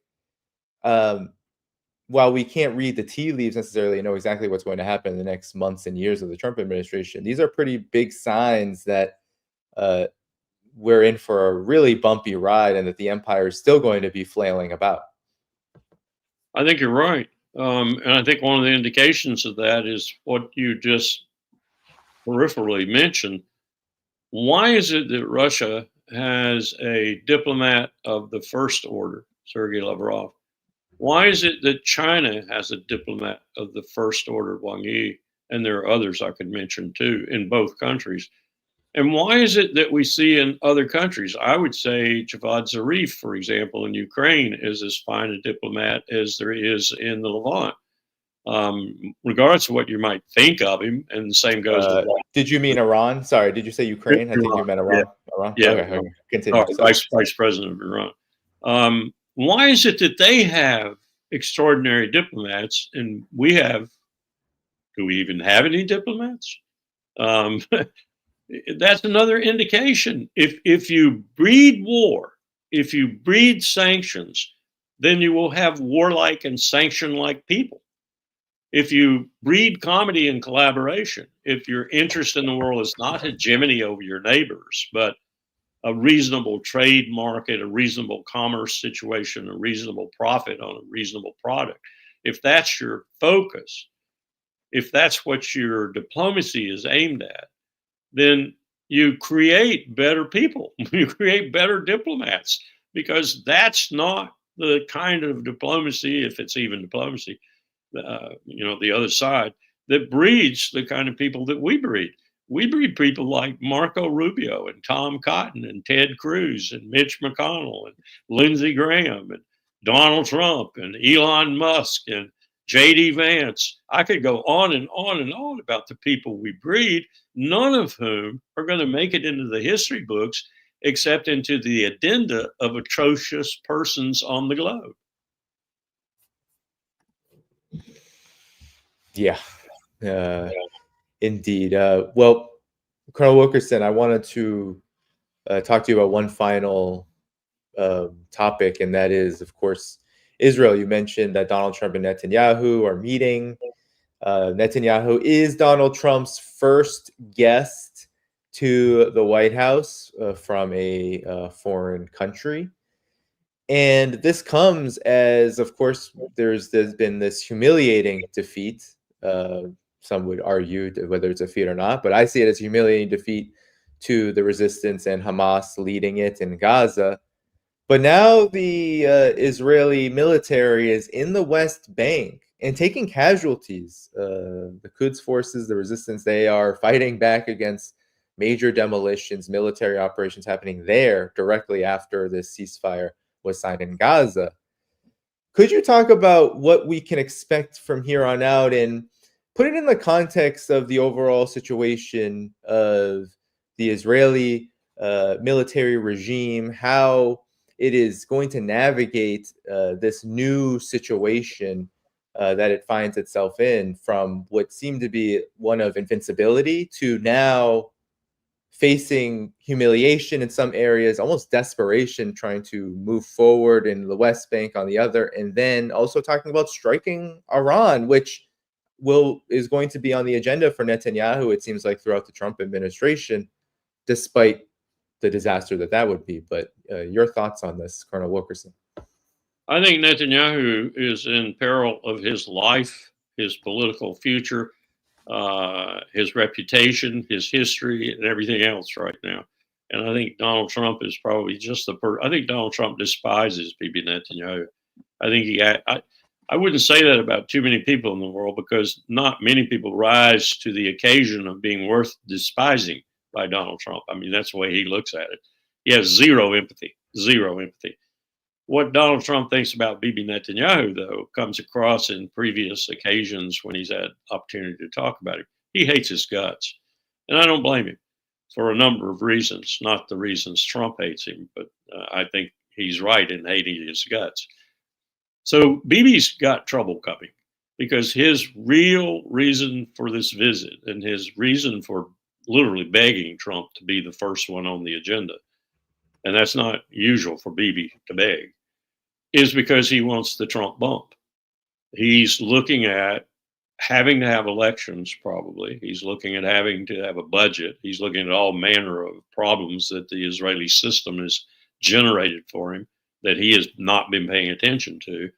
He's looking at Smotrich going one way, Ben-Gvir going another way, and perhaps bringing his coalition to a shattering close, and all manner of other things, like people in Israel, though they show a percentage of the Israeli citizens, not the citizens of Israel. This is something that I saw today, and I can't believe these people are so imperfect with their language. There are 14 million, roughly, Israeli citizens between the river and the sea, and half of those, a little bit more than half, are Palestinian, Arab, Christian, or other than Jews. So when they say 80% of the population of Israel is for what's happening in Gaza, that's freaking nonsense. They're saying 80%, if even that is true, of the Jewish population of Israel, which is less than one half of the population of the state of Israel. So these imperfect things like this are either from New York Times ignorance, I suspect that's a large part of it, or willful intent to camouflage the truth. So Bibi's in trouble. He's in big trouble. And he's looking for Donald and the bump that he'll get from the visit to at least salvage him for 24 to 48 hours in terms of this trouble. He's in trouble, too, because he has no intention, and he knows his coalition will shatter in a moment if he doesn't feel this way, to go to phase 2 of the ceasefire. So he's just going to go get as many hostages as he can back, and he's going to make sure that it doesn't happen like that first exchange, because Hamas won that hands down, propaganda-wise and everything else. They embarrassed Bibi with the vitality they showed, the humanism they showed, and everything else. So he's got to stop that. He's going to have these things in closets from now on. There won't be any publicity. But he's in trouble. He's in big trouble. Now, secondarily, but probably more important even than that to Israel's future, the IDF is in trouble. Huge trouble. It's been beaten. It's been beaten largely by a terrorist organization in Gaza and by a group in Lebanon called Hezbollah. And by the way, Haaretz finally recognized today that there's not been a single day, 24-hour period, of either ceasefire that Israel didn't kill people. Not a single day. So Israel's idea of a ceasefire is quite different from the rest of us.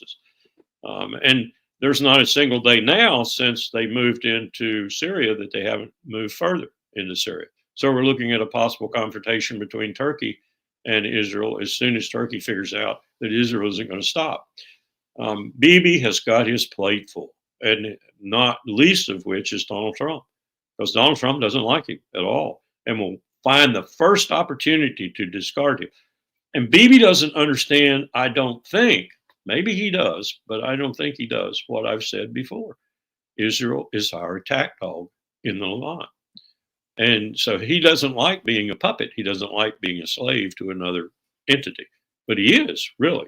And he will be discarded as fast as that empire decides that he needs to be discarded. And I think Mohammed bin Salman has put that idea into Trump's head. And this idea that we're going to have this Abraham Accords ×2 or ×4 or whatever is nonsense unless Trump finds a way, and he's showing that frustration right now, to deal with the Palestinians. And that way for Mohammed bin Salman, titularly speaking, is a state. I think MBS would fall off of that in a heartbeat if Donald gave him an alternative, like 2 million Palestinians living in Arizona or whatever. But this is very complex, and Bibi isn't going to work it out and fix it in the visit to the United States. I hope he doesn't even get the bump he's expecting, because I hope Trump, about the time he's getting ready to leave, I would plan, if I were Trump, pricks that hump, pricks that bubble. So when Bibi goes home, he goes home scratching his head. What did he mean by that remark? And it takes all the air out of his sails, because we could be rid of him very shortly if that were to happen. I don't know if Trump realizes that. And if he really wants to get rid of him, that'd be the way to get rid of him, I think.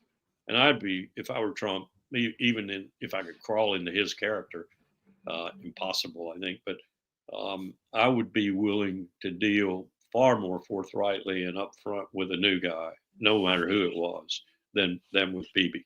Bibi needs to be in the closet, gone, in jail, whatever, gone, totally gone. Take that and you improve the situation overnight. Manifestly, you improve it. This is going to be a tough meeting for Bibi, very tough, because I think he's going to smell this more and more as it goes on. Yeah, and you mentioned this big defeat for the IDF. Israel has spent years and years, the United States as well too, in its aid to Israel, portraying Hamas as this almost like an Al Qaeda like terrorist organization, and then suddenly, after over a year of carpet bombing and massive destruction, genocide in Gaza, here this organization comes out of the rubble with cheers all across Gaza, people celebrating what they were able to accomplish, pressuring a ceasefire, because that's often not talked about. Trump gets a lot of credit, but if it wasn't for the fighting, I don't think there would be a ceasefire. I think Israel would keep going. So all this is to say is I'm curious about your reaction to, Israel has ideas of a greater Israel, and you just laid out the points of where that is on the map and how it's trying to achieve that even as of now. But how does one achieve? I haven't really in history seen an empire, like let's say the United States empire, achieve expansion on the heels of a defeated and broken military that has just lost to an organization like Hamas, which in relative terms is it's not a military itself. A lot of people talk about that in terms of the genocide. It's not as if Israel is facing a powerful peer military power. So how does Israel actually accomplish this? I've been saying it can't, but I'm curious about your thoughts. If the empire is serious about reestablishing, because I think it has lost largely its hegemony in the Persian Gulf region, and it did that with the Iraq War. If it's serious about reestablishing that hegemony and making sure that it's intact for at least a generation or so, then it's got to keep Israel, because that's the only mechanism it has to do it. Because if you read Dexter Filkin's article, you will see that the empire is like the Western Roman Empire at its peak of debility and final collapse, hiring people to fight in its military. It cannot field a military capable of doing what Israel is doing right now. That's the serious truth of the matter. We are so short people in all the services, with the exception of the Marine Corps, and it's so small it doesn't really count. And I don't mean that as an insult to the Corps. I love the Marine Corps. But we can't do anything conventionally. The only armaments we have that are valuable for our own security are nuclear weapons. That's why I'm so frightened that we'll use them. So we have to have attack dogs. We have to have proxies like Ukraine. We're seeking Georgia. We're seeking Romania. We're seeking other countries. And Israel is the principal and really the only attack dog, because we've never been able to talk the Saudis into doing it. To helping Israel with this. We tried with the Abraham Accords, but that didn't work very well. And that's really, if you boil it down, that's the real reason Hamas struck when they struck on October the 7th, because the Abraham Accords threatened to put another attack dog in the region and ally with the primary attack dog, Israel. Hamas saw all hope disappearing, and so it attacked. That's the real strategic reason that Hamas attacked Israel on October the 7th. So if that's got to be, if we've got to maintain, if the empire's got to maintain that attack dog, then there's nothing going to materialize to do away with it, except something that comes in out of nowhere, like, for example, a really aroused and fierce Iran that attacks Israel, or Turkey that attacks Israel in Syria and starts a conflagration that the empire actually has to intervene in, and then show off how weak it is and collapses all that much quicker. So this is a situation fraught with peril for the empire, but the empire is persisting in using Israel as its frontispiece. Israel is the piece that's going to do everything that needs to be done to keep this from happening to the empire in this still fairly critical region of the world. And as long as that's the case, we're going to support them to the hilt. And we're going to try to bring others in. The Saudis would bring other Arab countries in. We now see an opening with Syria, but that opening looks like it might be closing pretty quickly due to the inability of Damascus to control even Israel's encroachment on its territory, and Turkish encroachment on its territory. So Israel's still the last hope, the place we have to go to do our deeds, however we might hold our nose and not like the results. We still have to use it, and we still have to do it. And then we're going to find a new ruler and continue to do it. I think Netanyahu's run his course as the empire's leader of the poodle. Yeah. Wouldn't it be interesting to be in Netanyahu's bedroom when he realizes this? They've just no more bumps from Trump. They've just cut me loose. I can't believe they did this. Miriam, where are you? Get Miriam on the phone. I mean, it seems like that's coming sooner than ever. But at the same time, as you noted, the United States needs Israel, or perceives itself to need Israel to maintain its hegemony in the region. And that means that it's likely to continue to not only support it, which Trump, despite the ceasefire deal in Gaza and being a part of it, has made no qualms about. He even said Israel might be too small, and maybe move people from Gaza. I mean, these are all comments. New Yorkers there. Yeah. Regardless of whether these comments are off color, don't really signal any kind of policy because Trump just talks, they do outline a worldview. And so, Colonel Wilkerson, maybe if you could talk about this, it seems like right now you have Iran testing out new air defense missiles. There seems to be a missile city being unveiled every so often. A lot of people, it seems like every other couple of weeks, there's another missile city that Iran is testing and doing tours of. Iran was seen as dead, basically, after the strikes in October, Hassan Nasrallah's assassination, Yahya Sinwar's assassination, all of these, the pager attacks in Lebanon. Iran was seen, well, they've been beaten back. But yet Netanyahu still wants to strike Iran. And I'm curious on your thoughts of, this is always what gets me, is Israel has air power. They can strike Iran, but they need the United States to do it.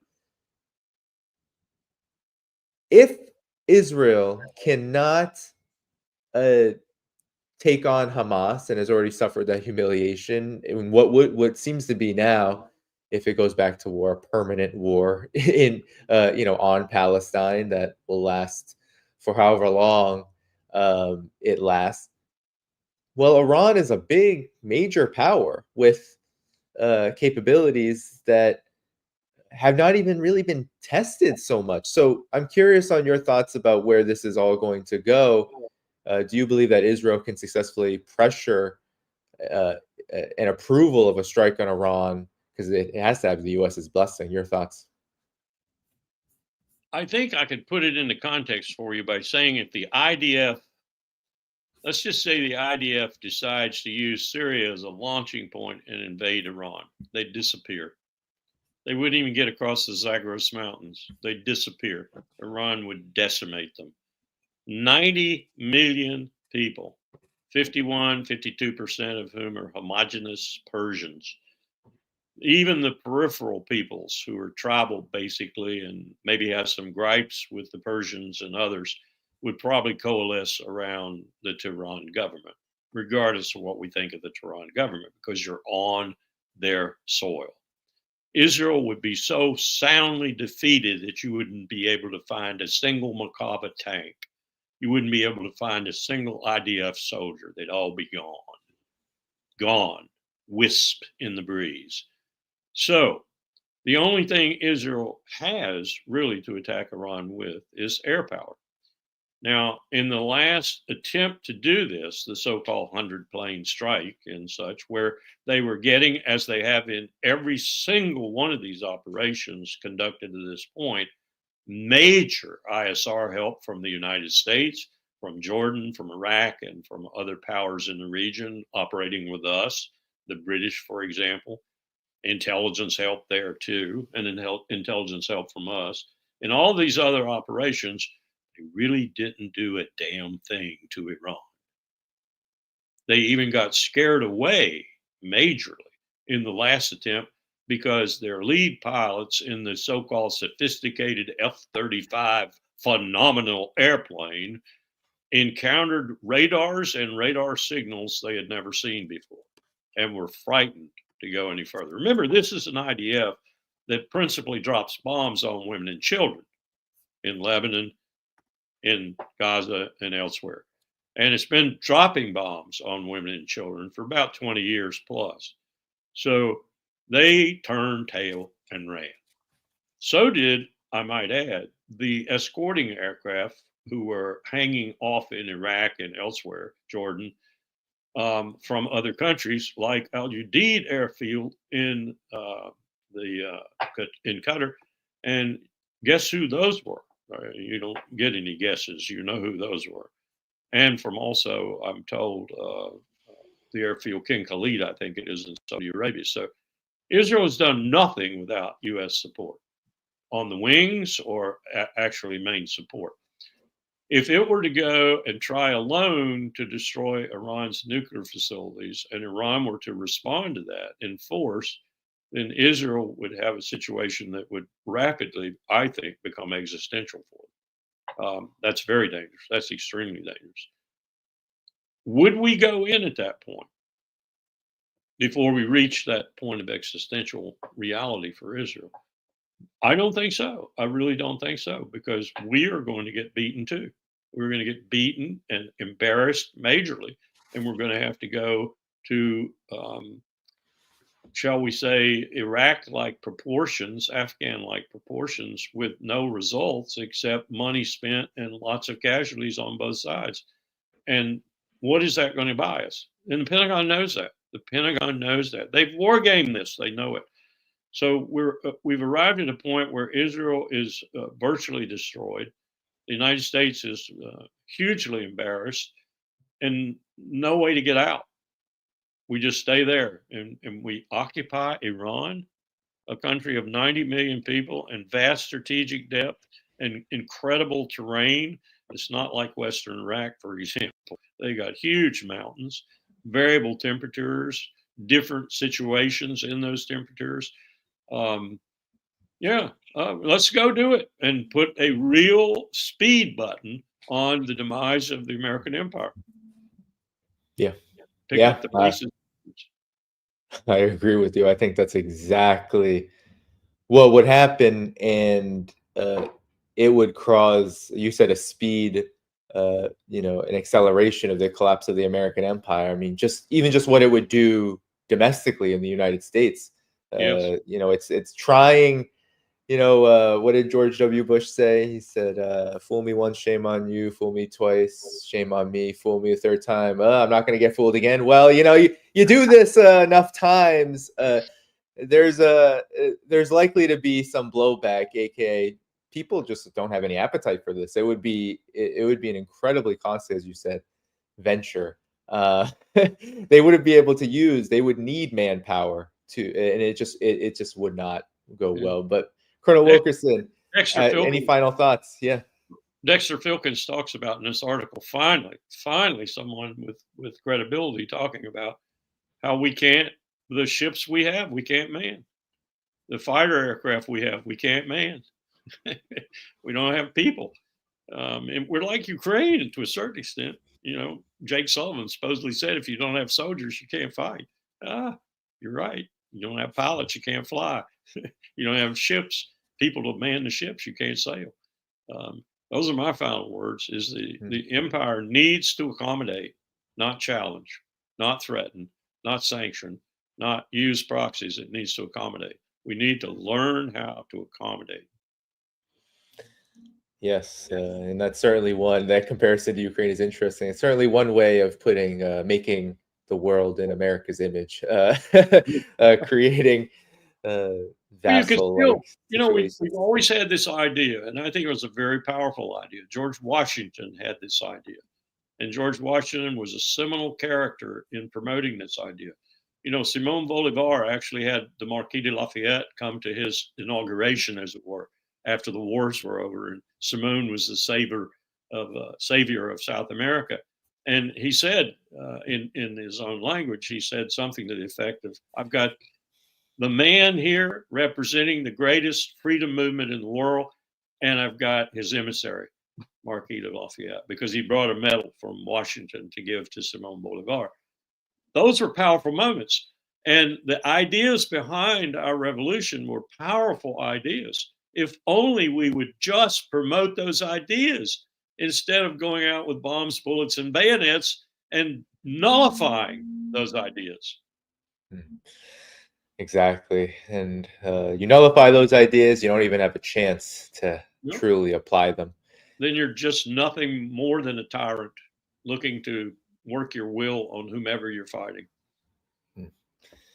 Colonel Wilkerson, thanks for joining me again. I will definitely be in touch with you again soon as this bumpy ride continues. Have a good one. You too. Take care. Bye-bye. You're in New York, right? Yes, I am. Have you seen Randy Credico's caravan going around? I have. I've been able to meet up with him a few times. It's a great caravan. It's wonderful. I saw some people on the last one. They were out there taking pictures with their cell phones. So obviously he's getting some attention. Yeah, he gets a lot of it. He gets some attention from the Zio freaks, as I call them, like throwing things at his caravan and stuff. But he persists. Yeah, he told me he thought maybe there were a couple of Mossad thugs in one group. Always. There's a lot of that going around here. All right, Colonel Wilkerson, take care. Have a good day. You too. Talk soon. Bye-bye. All right, everybody. So we are going to depart here. Please do hit the like button as we leave the show. There was technical difficulties, unfortunately, in the beginning. A couple of minutes or 50 seconds or so of me being muted. Please do, if you can, be so kind. Leave a timestamp in the comments for when that ends. I'm going to try to leave it in the video description, although processing on YouTube can take quite long. So it could definitely affect the way the stream gets out there. So your generosity definitely helps here. Tomorrow, I am going to be live with 3 special guests, Ray McGovern, Larry C. Johnson, and Scott Ritter. I'm doing monthly roundtables now with groups of geopolitical experts and analysts, and that will be tomorrow at 8:30 p.m. Eastern Time. 8:30 p.m. Eastern Time. Please do save the date for that one, okay? So Larry Johnson, Ray McGovern, and Scott Ritter. We will have a spirited conversation, maybe even some debate over what is happening with the Trump administration, foreign policy, the geopolitical situation as we speak. After that, I'm going to go on a little bit of extended break for about 1 week, and then return with a host of guests: Brian Berletic, Mark Sloboda, Pepe Escobar, maybe Ben Norton. Maybe we'll be returning in a flurry. There will be clips, of course, every single day, or at least as many days as I can, out here on this channel for those who missed this live stream or couldn't even watch all of this live stream. Please do consider supporting this work at patreon.com/DannyDhaiphong. Substack is another great option. That's how you beat censorship. You never know when this channel will not be here. You never know when there will be no other alternatives. Rumble I am on, but Rumble unfortunately cannot pay the bills. So even though I appreciate that community very much.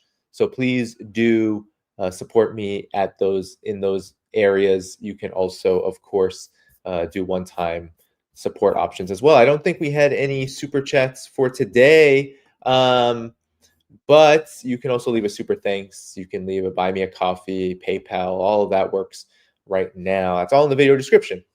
Without further ado, everybody, I will be back tomorrow night, all right, 8:30 p.m. Eastern, February 5th, with Ray McGovern, Larry C. Johnson, and Scott Ritter. We will have a great talk. Be sure to be there. I'll see you all again very soon. Bye-bye.